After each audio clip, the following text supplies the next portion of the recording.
4 सवालों के जवाब तो दे दिए तुमने Bhimrao, but now the last one.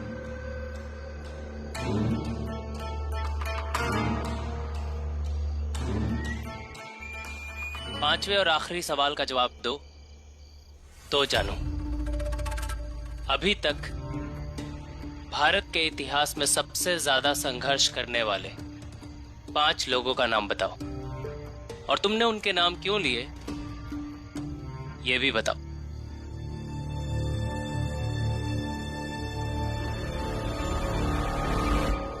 पांच क्या, मैं तो 100 लोगों के नाम बता दूंगा वैभव देव जी, जिन्होंने भारत के इतिहास में बहुत बड़ा संघर्ष किया है। और हमें उन सभी लोगों से प्रेरित होना चाहिए, क्योंकि उनका संघर्ष सच में उतना बड़ा था।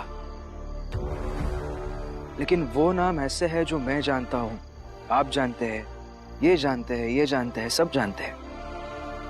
इसलिए आज मैं आपको उन लोगों के बारे में बताऊंगा जिनके बारे में आप नहीं जानते हैं।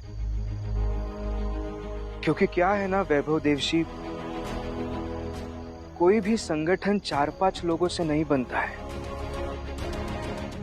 वो एक समूह होता है बहुत सारे लोगों का, जिनमें से 4-5 लोगों के नाम हमें और इतिहास को याद रहते हैं। लेकिन बाकी 95 लोग भी होते हैं जो संघर्ष करते हैं, लेकिन वो छोटी जात के होते हैं।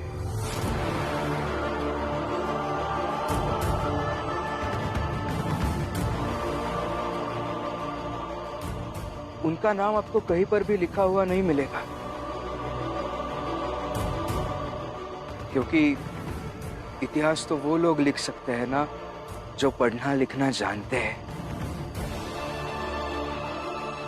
हमारी जात के लोगों को कहाँ पढ़ना लिखना आता है, तो कैसे लिखेंगे इतिहास।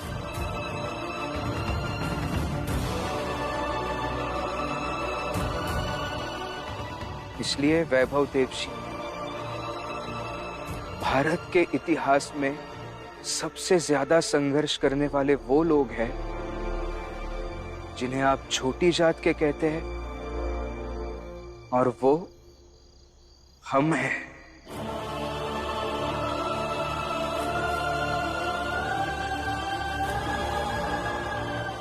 बड़ी जात के घर में बच्चा पैदा होता है तो ईश्वर का आशीर्वाद समझ लिया जाता है,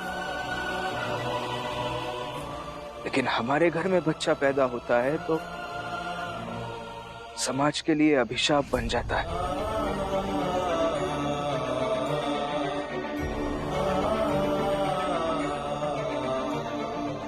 बार बार हमारे घर का, हमारी जाति का, हमारे सोच का शुद्धिकरण करने की बात की जाती है। तुम लोगों का शुद्धिकरण होगा। तुम लोगों को दीक्षा देकर एक बेहतरीन स्थान देना चाहते हैं, सम्मान का पात्र बनाना चाहते हैं।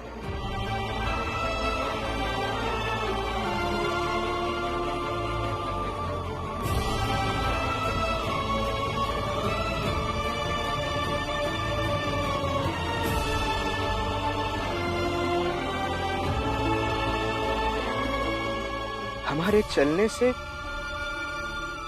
जमीन पर निशान ना आए, इसलिए कमर में झाड़ू बांध दिया जाता है।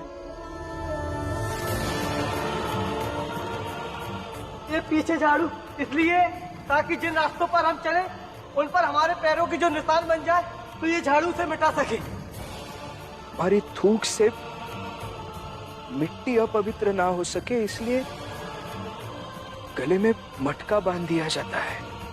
ये मटका देख रहे हो ना, ये इसलिए है ताकि हम जब ऊंची जाति वालों के मोहल्ले से गुजरे तो हमारा थूक उनकी जमीन पर ना गिरे।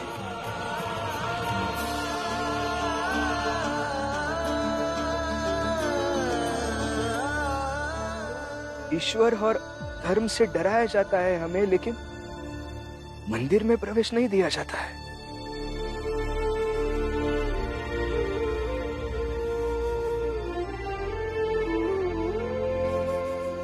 बड़ी जात के घर की, गली मोहल्ले की गंदगी हम साफ करते हैं, लेकिन हमारे छूने से पानी गंदा हो जाता है?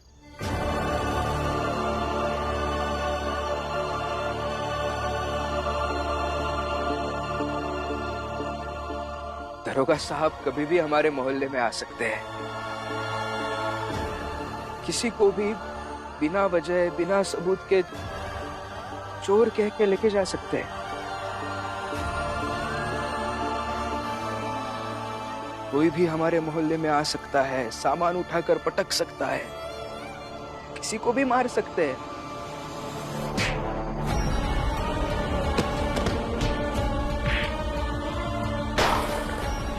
जैसे मारना उनका अधिकार हो और मार खाना हमारा कर्तव्य।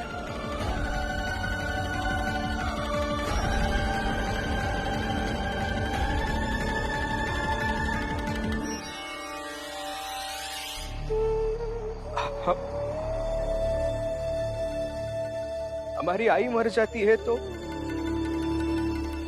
जलाने के लिए जगह भी नहीं दी जाती है।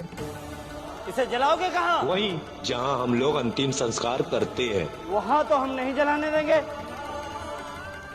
इस महिला की लाश अगर तुम वहाँ जलाए तो पूरे गांव का वातावरण दूषित हो जाएगा। जाओ, ले जाओ, कहीं और जाके जलाओ।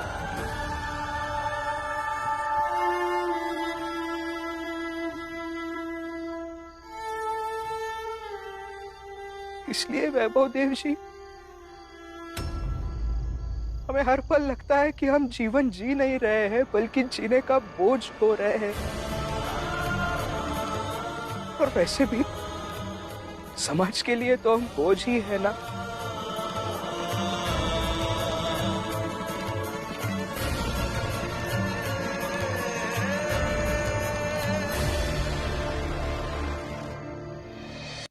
देखिए ना, आपके जात में से कोई पेंशन की मांग करता है तो आप उनके साथ खड़े हो जाते हैं,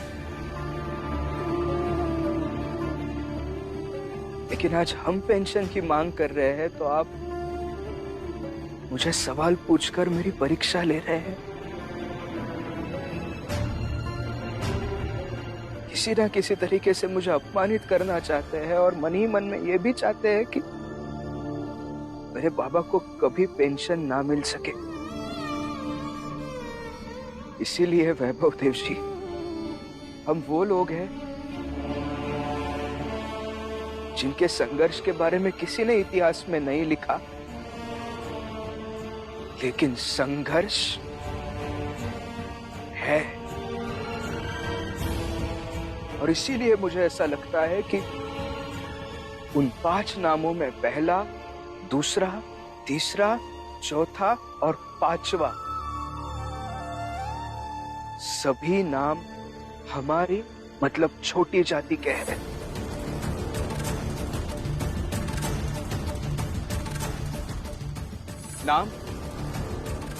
नाम चाहे जो कह दीजिए, चाहे राम जी कह दीजिए, पुरंजन कह दीजिए, आनंद, जनार्दन, नटवर, हितेश, जोखू, कुछ भी कह दीजिए, लेकिन छोटी जात के लोग हैं और संघर्ष है।